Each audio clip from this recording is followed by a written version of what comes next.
अगर इस देश का विभाजन न होता और धर्म के आधार पर न होता तो ये कभी भी लेकर नहीं आना पड़ता। और मान्यवर कहते हैं सावरकर जी को कोट किया, जिन्ना को कोट किया, जो मैं बाद में जवाब देना चाहता, मगर कहते हैं कि धर्म के आधार पर विभाजन हुआ, कहां से लेकर आए। मान्यवर, मैं उनके ही नेता देश के प्रधानमंत्री जवाहरलाल नेहरू जी के एक समझौता किया था, नेहरू लियाकत अली समझौता 1950 में दिल्ली में हुआ, जिसको दिल्ली समझौते से भी जाना। मान्यवर, 8 अप्रैल 1950 को दोनों देश के प्रधानमंत्री के द्वारा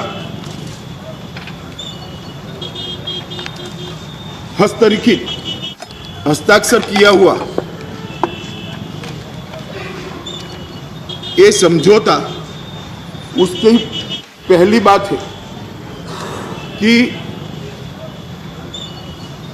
8 अप्रैल 1950 को जो समझौता हुआ, उनको दोनों ने पक्षों ने स्वीकृति दी। अल्पसंख्यक समुदाय के सदस्य बहुसंख्यकों के साथ अपने देश में सार्वजनिक जीवन में भागीदारी, राजनीतिक अथवा अन्य कार्यालय का पद ग्रहण करने तथा अपने देश की सिविल तथा सशस्त्र बलों में सेवा करने का समान अवसर दिया जाएगा। अपने धर्मों का मुक्त रूप से अनुसरण कर पाएंगे। व्यवसाय, अभिव्यक्ति और पूजा करने की आजादी भी सुनिश्चित कर दी जाएगी। ये दोनों देशों ने एक दूसरे देश को वादा किया था। और किसको वादा किया था? अपने अपने देश में रहे हुए अल्पसंख्यकों। और वो वादे का क्या हुआ मान्यवर? आज मैं पाकिस्तान के कई कानून कोट कर सकता हूं। आप चुनाव नहीं लड़ सकते हो, आपको कई प्रकार के प्रतिबंध डाल दिए गए। कुछ सदस्यों ने आंकड़ा बताया, कल मैंने भी लोकसभा में बताया था, 23% से 30% हो गए, 22% से 7% हो गए। और यहाँ क्या हुआ? यहाँ चीफ जस्टिस ऑफ इंडिया भी मुसलमान बने, इस सभागृह के सभापति भी मुसलमान बने, माननीय इलेक्शन कमीशन के चेयरमैन भी मुसलमान बने, राष्ट्रपति उपराष्ट्रपति भी मुसलमान बने। माइनॉरिटी को यहाँ संरक्षित और संवर्धित किया। भारत ने वादा निभाया, मगर हमारे तीनों पड़ोसी देशों ने वादे का निभाव नहीं किया। और इसके कारण अपने धर्म को, अपने सम्मान को, अपने परिवार को, अपने परिवार की महिलाओं की इज्जत को बचाने के लिए वो इस देश में आए। अब कहां जाए? उनको नागरिकता नहीं देंगे। अभी बता रहे थे गुलाम नबी साहब कि उन्होंने मुझे कहा कि मेरे विभाग में पास्ट में जो जवाब दिए उसको उन्होंने कोट किया, इतनी ही संख्या, इतनी ही संख्या, ये सही है। सरकार अगर एक कानून नहीं आता है और किसी को पूछेगी कि आप विदेशी हो क्या, तो सब कोई ना बोलेंगे, कौन हाँ बोलेगा? मगर एक कानून होने के बाद जब हम कहेंगे आपको उस दिन से नागरिकता दी जाएगी और आपकी सारी चीजों को हम प्रोटेक्ट करेंगे। संख्या जब आएगी नागरिक बनने की, इस सदन में मैं भी होऊंगा, गुलाम नबी साहब आप भी होंगे, लाखों लाखों करोड़ों होंगे, ये मैं सदन की उपस्थिति में कहूंगा। क्योंकि आपने उनको प्रोटेक्ट करने की व्यवस्था ही नहीं करी। कैसे अपने आप को वो जाहिर करते तो नौकरी चली जाती, शादी टूट जाती, अपना घर चला जाता, गिरफ्तारी भोगनी पड़ेगी। आज नरेंद्र मोदी जी जो बिल लेकर आए हैं, इसमें निर्भीक होकर वो कहेंगे हाँ हम शरणार्थी है, हमें नागरिकता दीजिए, और उनको रिट्रोस्पेक्टिव इफेक्ट से नागरिकता देने का प्रोविजन हम लेकर आए। इसलिए अब घोषणा करें, जिन्होंने ही जख्म लगाए वो जख्म क्यों लगे वो पूछते हैं। आपके कारण ही, आपकी सरकारों के कारण ही वो घोषित नहीं कर पाए कि मैं शरणार्थी हूं, विदेश से आया हूं। और आज आप ही सवाल पूछ रहे हो, मुझे तो बड़ा आश्चर्य होता है और उन लोगों को भी आश्चर्य होता है कि जिनके कारण आज ये नर्क की यातना हम झेल रहे हैं, वो हमें पूछ रहे हैं भला तुम भारत के नागरिक नहीं हो क्या? इतने भोले बन गए, इतने अनजान बन गए, आंख कान सब बंद कर दिए, उनका अंतर्नाद, इनकी चीखें सुनाई नहीं पड़ती आपको? लाखों करोड़ों लोग आज तक चित्कार कर कह रहे हैं हमारे साथ अन्याय हुआ मगर नहीं किया। गुलाम नबी साहब पूछते हैं कि देशों का चयन किस तरह से किया। गुलाम नबी साहब एक पहली बार में नागरिकता के अंदर संशोधन लेकर नहीं आए, कई बार हुआ है और कई बार इस देश ने नागरिकता दी। जब श्रीलंका के लोगों को दी नागरिकता, श्रीलंका से आए हुए लोगों को दी। मैं पूछ सकता हूं भला कि उस वक्त बांग्लादेशियों को क्यों नहीं दी? जब युगांडा से लोग आए उनको नागरिकता दी। मैं पूछ सकता हूं भला कि बांग्लादेश और पाकिस्तान के वालों को क्यों नहीं? मैं अब ऐसा कहूं क्योंकि हिंदू थे इसलिए आपने नहीं दी? ऐसा नहीं होता है। एक एक समस्या को एड्रेस किया गया अलग। मैं नहीं कह रहा हूं आनंद शर्मा जी, आप दुखी मत हुइए, मैं ऐसा नहीं करूंगा, मैं ऐसा कह भी नहीं रहा हूं। मैं ये कह रहा हूं कि जब लंका की समस्या हुई तब लंका की समस्या को एड्रेस करने के लिए कानून लाए, एक प्रोविजन किया जो सिर्फ लंका से आए हुए शरणार्थियों को एड्रेस किया। युगांडा से जब लोग आए, मिस्टर वाइको साहब, जब युगांडा से लोग आए तब युगांडा की समस्या को एड्रेस करने के लिए हमने किया तो सिर्फ युगांडा का किया। आज सिर्फ भारत की भूमि सीमा से जुड़े हुए ये 3 देशों की धार्मिक लघुमती जो शरणार्थी बनकर आई है उसी को एड्रेस करने के लिए बिल लाए हैं, इसीलिए 3 देशों का जिक्र। वरना जब इंदिरा जी ने बांग्लादेश के सारे शरणार्थियों को 71 में स्वीकारा तो उस वक्त लंका वाले को क्यों नहीं स्वीकारा? हमने इरादों पर शंका नहीं करी। जो समस्याएं होती है वो हल करने का प्रयास करते हैं, तब वही समस्या का समाधान होता है। इसको राजनीतिक कपड़े नहीं पहनाना चाहिए, राजनीतिक दृष्टिकोण से नहीं देखना चाहिए। और अब कह रहे गुलाम नबी साहब कि आप ध्यान बंटवाने के लिए आए हैं।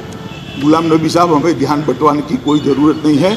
आप तो बड़े पुराने अनुभवी सांसद हो। ये बिल 1915 में हम लेकर आए थे, स्टैंडिंग कमेटी में गया, ज्वाइंट कमेटी, अरे सॉरी 2015 में लेकर आए, बाद में ज्वाइंट कमेटी में गया, पार्लियामेंट ने पारित किया, राज्यसभा में नहीं करने दिया तो अटक गया। उस वक्त क्या ध्यान बटाने की जरूरत थी? 2015 में कोई ध्यान बटाने की जरूरत नहीं है। हम चुनावी राजनीति अपने दम पर लड़ते हैं, हमारे नेता की लोकप्रियता पर लड़ते हैं और जीतते हैं। मगर देश की समस्याओं का समाधान करना ये हमारा काम है और हम मानते हैं सरकारों का दायित्व है और वो हम करते हैं। और जब देश की समस्याओं का समाधान करते हैं तब उसको कहते हैं कि आप ध्यान हटाना चाहते हो। मैं मानता हूं ये ठीक नहीं है। मान्यवर, मैं फिर से लियाकत नेहरू समझौते पर आता हूं। लियाकत नेहरू समझौता होने के बाद सभी देशों के संविधान बने। समझौता समझौतों की जगह रहा, फाइलों में रहा। संविधान कैसे बने? अफगानिस्तान का संविधान, आज मैं इसके अनुच्छेद 2 को पढ़ना चाहता हूं। पवित्र धर्म इस्लाम, इस्लामिक रिपब्लिक ऑफ अफगानिस्तान का धर्म है, मतलब वो राज्य देश का घोषित धर्म इस्लाम है। बांग्लादेश शेख साहब ने तो ठीक ही बनाया था, 77 और 88 में बदला गया और अनुच्छेद 2 क में लिखा गया रिपब्लिक का राज्य धर्म इस्लाम है। Pakistan, Islamic Republic of Pakistan के अनुच्छेद 2 में लिखा पाकिस्तान का राज्य धर्म इस्लाम है। अब मैं ये इसलिए बताना चाहता हूँ कि तीनों देश हमारे देश की भौगोलिक सीमा से सटे हुए हैं। भारत पाकिस्तान की सीमा 3223 किलोमीटर है, भारत बांग्लादेश की सीमा 4096 किलोमीटर है और भारत अफगानिस्तान की सीमा 130 किलोमीटर है। और ये तीनों देश जो हमारी भौगोलिक सीमा से सटे हुए हैं वो एक प्रकार से अलग अलग कानूनी व्याख्या हो सकती है मगर एक प्रकार से इस्लामिक स्टेट है। अब मान्यवर, बहुत बड़ा सवाल यहां से एक खड़ा किया कि इसमें मुस्लिम क्यों नहीं है। मेरे लिए तो बड़ी आश्चर्य की बात है कि 6 धर्म के लोगों को ला रहे, इसका कोई एप्रिसिएशन नहीं है। सिर्फ मुस्लिम क्यों नहीं है ये बात पूछी। खैर, क्यों नहीं है ये भी मैं बताता हूं। मान्यवर, क्यों नहीं है ये भी बताता हूं कि ये बिल हम ये 3 देशों के अंदर जो धार्मिक प्रताड़ना जिन लघुमतियों पर हुई है उनको शरण देकर उनके सारे पास्ट के जो कागज नहीं है सब चीज़ों को छोड़कर नागरिकता देने के लिए लेकर आए हैं।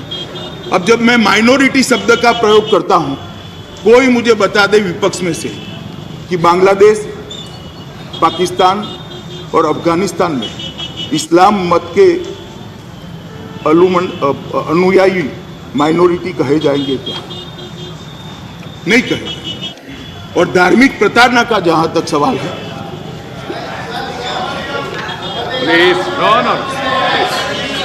मान्यवर, जहां तक धार्मिक प्रताड़ना का सवाल है, जब राज्य का धर्म ही इस्लाम है, राज्य का धर्म ही जब इस्लाम है, तब इस पर प्रताड़ना होने की संभावना बहुत कम हो जाती है। अब बैठ जाए ना मान्यवर, बाद में बताइए बात जाके, बाद में बताइए जाके प्लीज। मान्यवर, जब राज्य का धर्म ही इस्लाम है तब इस्लाम के अनुयायियों पर प्रताड़ना होने की संभावना बहुत कम हो जाती है। और अगर फिर भी किसी को एप्लीकेशन करनी है तो करने का कानून में प्रावधान है और उनको नागरिकता दे भी रहे हैं। हमारे 5 साल के अंदर बैठ जाइए, बाद में पूछे ना, होम मिनिस्टर ऐसे नहीं होता। मेरा भाषण समाप्त होने के बाद पूछे। और फिर भी इक्का दुक्का किसी की प्रताड़ना होती है तो उनको भी नागरिकता देने का प्रोविजन हमारे यहाँ है। और मोदी जी के शासन में 5 साल में 566 से ज्यादा ये 3 देशों के मुस्लिम नागरिकों को नागरिकता हमने दी। परंतु जब एक जनरल दृष्टि से देखते हैं और सामान्य दृष्टि से जो हो रहा है इसको हम स्वीकारते हैं तो ये माना जाएगा मान्यवर कि जहां इस्लामिक स्टेट है वहां पर इस्लाम के अनुयायियों पर धार्मिक प्रताड़ना होने की कोई संभावना नहीं है। इसलिए इसमें सिर्फ हिंदू, सिख, बौद्ध, जैन, पारसी और क्रिश्चियन को भी रखा है। अब हमारी पार्टी की पंथ निरपेक्षता पर सवाल खड़े कर दिए। भाई सिर्फ हिंदू रखा है क्या? सिर्फ सिख रखा है क्या? इसके अंदर बौद्ध भी आ रहे हैं, जैन भी आ रहे हैं, पारसी भी आ रहे हैं, क्रिश्चियन भी आ रहे हैं। ये कहाँ पंथ निरपेक्षता? नहीं, सिर्फ मुसलमान आएगा तो ही पंथ निरपेक्षता हो जाएगी। आपकी पंथ निरपेक्षता की व्याख्या बड़ी सीमित है, हमारी व्यापक है। जो प्रताड़ित है उसी को लाना, ये हमारी व्याख्या है। आपकी व्याख्या है कि मुस्लिम आएगा तो ही पंथ निरपेक्ष माने जाओगे, तो ही धर्म निरपेक्ष माने जाओगे। हमारी व्याख्या इतनी सीमित नहीं। अब मैं कपिल सिब्बल साहब, चिदम्बरम साहब और आनंद शर्मा जी ने एक मुद्दा अनुच्छेद 14 का उठाया, मैं इसका जवाब देना चाहता हूं। मान्यवर, ढेर सारे जजमेंट है, बाद में मैं बताता हूं, दोनों है। अगर इस प्रकार की आर्ग्यूमेंट सब क्लाइंट सुन लेंगे तो थोड़ी दिक्कत आएगी। कपिल सिब्बल साहब, ढेर सारे जजमेंट है, मैं बताता हूं आपको। अनुच्छेद 14 में जो समानता का अधिकार दिया है, संसद को ऐसा कानून बनाने से नहीं रोकता जो रीजनेबल क्लासिफिकेशन के आधारित हो। और रीजनेबल क्लासिफिकेशन आज यहाँ है। हम कोई एक धर्म को नहीं दे रहे, हम ये 3 देशों की माइनॉरिटी को ले रहे हैं और सभी की सभी माइनॉरिटी को ले रहे हैं, एक क्लास को ले रहे हैं। और उसमें भी वो क्लास को जो धार्मिक प्रताड़ना से प्रताड़ित है, जिनके धर्म को बचाने का खतरा है, जिनकी महिलाओं की इज्जत को बचाना उनके लिए खतरा है, ऐसी माइनॉरिटी के सभी धर्म को ले रहे हैं। एक निश्चित क्लास है, इसलिए रीजनेबल क्लासिफिकेशन के आधार पर ये संसद को कानून बनाने का अधिकार है और इसी के तहत ये मैं कानून लेकर आया हूं। मान्यवर, मैं फिर से एक बार कहना चाहता हूं कि ये जो अमेंडमेंट मैं लेकर आया हूं इसके अंदर एक बुद्धिगम्य विभागीकरण किया है, जिसके पीछे एक क्राइटेरिया भी है। ये बुद्धिगम्य विभागीकरण ये जो किया है इसके लिए भी ढेर सारे जजमेंट्स हैं। ये इंटेलिजिबल डिफरेंसिया है और ढेर सारे जजमेंट में अभी पढ़ता भी हूँ, क्योंकि उन्होंने एक भ्रांति खड़ी करने का प्रयास किया है कि ये नहीं कर सकते। मान्यवर, ये बुद्धिगम्य विभाजन और रीजनेबल क्लासिफिकेशन के आधार पर कहीं पर भी ये बिल आर्टिकल 14 को हर्ट नहीं करता है और बाकी सारे आर्टिकल को भी हर्ट नहीं कर सकता। मान्यवर, मैं थोड़े जजमेंट पढ़ना चाहता हूं। अनुच्छेद 14 में समान अधिकार की बात तो है, मगर उचित वर्गीकरण की बात की है। सबसे पहले दालमिया बनाम जस्टिस तेंदुलकर, उसमें अनुच्छेद 14 का सही अर्थ और दायरा निम्न अनुसार दोहराया गया। अब यह सुस्थापित है कि अनुच्छेद 14 वर्ग विधान का निषेध करता है, जबकि यह कानून प्रयोजन के लिए उचित वर्गीकरण को मना नहीं करता है। हालांकि अनुमेय वर्गीकरण की परीक्षण को पारित करने के लिए 2 शर्तों का पूरा करना होगा, अर्थात वर्गीकरण को बुद्धिमत्तापूर्ण विभेद के आधार पर करना होगा। तो ये दोनों रिक्वायरमेंट यहाँ पर सेटिस्फाइड होती है। इसके बाद ढेर सारे जजमेंट है। नवतेज सिंह जौहर बनाम भारतीय संघ का जजमेंट है, जिसमें उचित भिन्नता को स्वीकार किया गया। मान्यवर, इसके बाद पेरेंट्स एग्रोटेक प्राइवेट लिमिटेड बनाम भारतीय संघ का जजमेंट है, इसमें भी इसको सीरीज ऑफ जजमेंट है मान्यवर, जिसमें आर्टिकल 14 को ठीक ढंग से परिभाषित किया गया है। और मैं मानता हूं कि आज भी मैं जो बिल लेकर आया हूं किसी भी प्रकार से आर्टिकल 14 का उल्लंघन नहीं करता है। दोनों बड़े वरिष्ठ वकील हैं सुप्रीम कोर्ट के, अब दोनों संसद को डरा रहे हैं कि संसद के दायरे में कोर्ट घुस जाएगी। भला कोर्ट ओपन है साहब, कोई भी व्यक्ति अदालतों में जा सकता है, हमें इससे डरना नहीं चाहिए। हमारा काम अपनी विवेक बुद्धि से कानून बनाना है और जो हमने किया है, और मुझे विश्वास है कि कानून अदालत में भी सही पाया जाएगा। और मैं तो कहता हूं कि आप दोनों जरा उस वक्त आर्ग्यूमेंट करने के लिए वहां जाएंगे तो कोर्ट भी आपको बताएगी कि क्या ठीक है। मान्यवर, कांग्रेस पार्टी मान्यवर अजीब प्रकार की पार्टी सत्ता में होती है और अलग अलग भूमिका में उनके अलग अलग सिद्धांत होते हैं। हम तो 1950 से कहते हैं कि धारा 370 नहीं होनी चाहिए, कभी हमने इसमें कंफ्यूजन कोई नहीं करा। हम शुरू से कहते हैं कि सिटीजनशिप अमेंडमेंट बिल लाना चाहिए, सत्ता में है विपक्ष में है, हम इसमें कंफ्यूज नहीं रहते हैं। मैं कांग्रेस पार्टी के बारे में बताऊं। एक पत्र है मेरे हाथ में, चीफ मिनिस्टर राजस्थान का, जब सम्मान्य चिदम्बरम जी गृह मंत्री थे तब लिखा गया था। आप देखिए बात, यू डोंट गेट इट। मान्य सभापति महोदय, जब chief minister Rajasthan bad habit, श्रीमान senior, please follow the Gehlot follow the practice. Let him. You can't do it. सभापति महोदय, जब यूपीए की सरकार थी, something and you are raising something. श्रीमान चिदम्बरम जी गृह मंत्री थे, तब चीफ मिनिस्टर राजस्थान ने एक पत्र लिखा। उनको पत्र में क्या लिखा? Outstanding issue large number of Pakistani शरणार्थी हिंदू एंड सिख कम्युनिटी। सिर्फ 2 ही, हम तो भला 6 लेकर आए, क्रिश्चियन भी रखा है। और उनको एक रियायत देने के लिए राजस्थान की बॉर्डर पर जो आए हैं, और कांग्रेस पार्टी ने मान्यवर 2 बार रियायत दी है और 13,000 लोग ये रियायत के आधार पर, ये 2 ही धर्म के, दिग्विजय सिंह सुन ले जरा, ये 2 ही धर्म के 13,000 लोग नागरिक बने।